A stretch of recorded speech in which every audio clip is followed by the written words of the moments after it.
I don't know much about D&D, but if I were to see a D&D movie, I would want it to be, reminiscent of game night. And I think that it was. I mean, you And can see that link there. That's the whole point. D&D is a game night. That's the energy we're bringing to this movie. And I've yeah, been screaming this from the mountaintop. Like D&D isn't about dragons and swords and magic. Like that's all there. That's not what yeah, it's about. It's about that game night feeling. It's about getting your friends together and doing some goofy stuff and seeing yeah, how creative you can make this and failing at all your plans and coming up with something even more magical by mistake. And yeah. that's what the movie's about. We just dress it up in dragons and magic and swords, you know? But honestly, now after seeing the film, now I'm like, now I do want to see what the tabletop game is about. Like now Mm-hmm. it's made me want to, feel what everyone else has been feeling about this game. But I loved it so much. And the great thing about it is I feel like this film is able to capture so many different tones at once. Like there's Mm-hmm. art, there's humor, there's moments of levity, but there's also moments that are very serious as well. Mm. So how do you think this film is able to accomplish, pulling at people's heartstrings at the same time, but also having, literal dragons?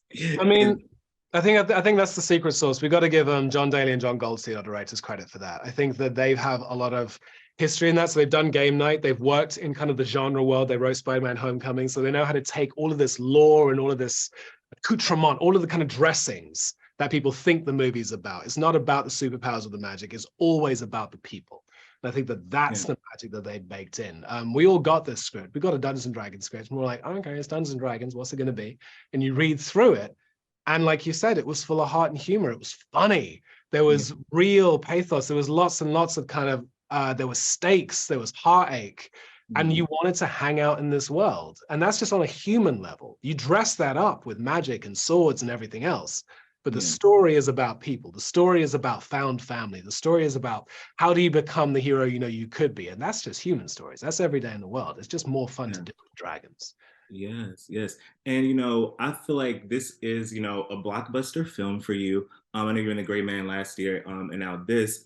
How do you think being in a Dungeons and Dragons film kind of like exemplifies the stage at which you want to be in your career right now? I mean, I try to keep things very simple. That was a lot of words for a dumb actor like me. I just like to turn up and do this fun. I like making films that make me smile. I like making films that make other people smile. I like making films that bring an entertainment factor and expand what you imagine is possible in the world. Sometimes that looks like a blockbuster, sometimes it doesn't. And beyond that, I don't really think about it that much. Yes, sir. Yes, sir. Well, thank you so, so much for chatting with me. I enjoyed this film. Like I said, I can't wait for more people to see it. Thank you very much. Appreciate you. Just as I'll start with you first. So your character of Simon does a lot of spell casting in this film. Some efforts more successful than others. Right. And I feel like when we often think of spell casting in movies, the first cinematic reference I have is Harry Potter. Like that's immediately the first thing I go to. So I wanted to know, how was it like filming those scenes and putting those together, and even like the movements and gestures that you use to create the spellcasting? Yeah, I worked with a choreographer a bit. I also know a bit of sign language, so I wanted to root all of the spell casting in some form of language because I feel like if spellcasting was real, it would be a communication Mm, base around you. mhm, So I would take a sign that had to do with the intended action of the spell, and I would modify it in a way that looked more like sorcery, spellcastery. Because I also Harry Potter is my first reference in terms of spellcasting, and they have wands, which is easier, I think. But I didn't want to just gesture vaguely mhm. in a direction like fingers splayed. I feel like that's so lazy when actors do that in a movie. They're like, this is magic. I'm like, no, I wanted to do something really cool and interesting with my hands. So yeah, that's what I did. Gotcha, gotcha.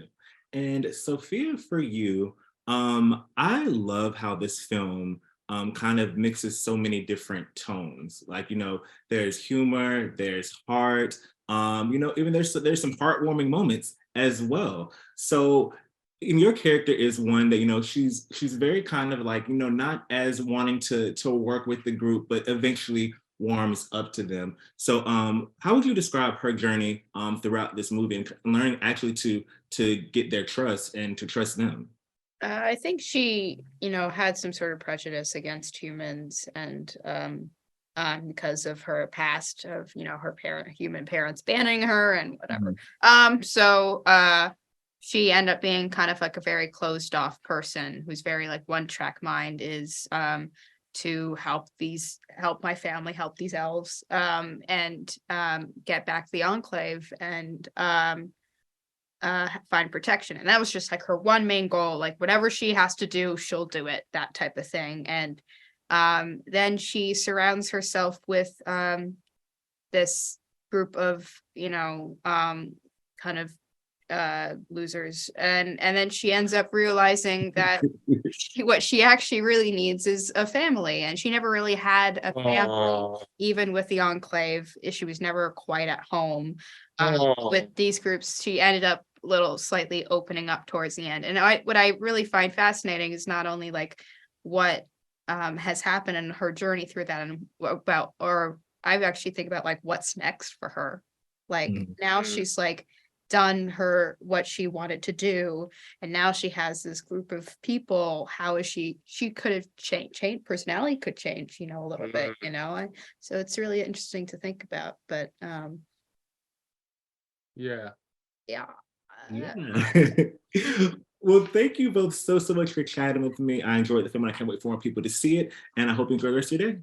Thank you so you. much. So Chris, I'll start with you first. When we meet Egan at the beginning of the movie, I feel like he's the type of person that kind of looks at intent versus impact when it comes to things in his life and what he's done, especially when it comes to his daughter. As far as, what's happened and how he's kind of missing. He's like, well, I didn't intend to be missing, but, it kind of left her in this predicament over the years. So how do you describe his journey and what he comes to realize about himself throughout the course of this movie?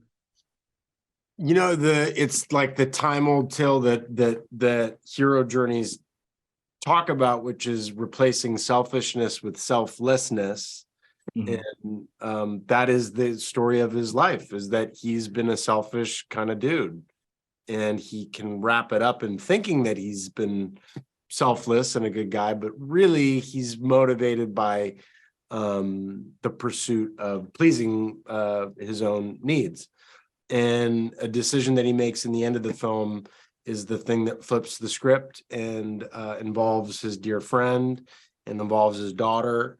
And without, you always, like, for me, one of the kernels of good storytelling is, why does this story have to happen to this character right now? Because if you can't answer that question, then there's really no reason for the journey. And there is a reason why all these dragons and all this crazy shit happens to this guy Edmund, because he has to learn this story about being selfless.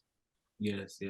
And Michelle, for you, first of all, Holga's kind of the heart of the film for me, but not only she's the heart, she's also stern when needed to be. She's also brings the humor when needed. And I think that's the perfect, mix of tone that I would think would be needed in a D&D film. So always like playing a character that kind of, serves a lot of things at once in this movie.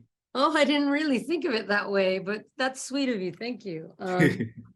You know what? I just really like how down to earth she is. She's pretty just matter of fact, it's like whatever, what's going on is pretty much in her mind, I think, is very simple. She's like a pure kind of character where, like, here's the loyalty. This knucklehead needs my help. Let me stick around. I really love this little girl. Let me take care of her and treat her like my own daughter. And I think that that's pretty much Holga's mentality, is just like, I'm going to stick around with these people who accept me for who I am, because they're the right thing to do. And she just follows her heart that way. And she's very loyal, Mm-hmm. Well, thank you both so much for chatting with me. I really enjoyed this. I can't wait for everyone to see the film. Oh, I hope you guys Thank you very like much. it. Cheers. Thank you. Have a good one.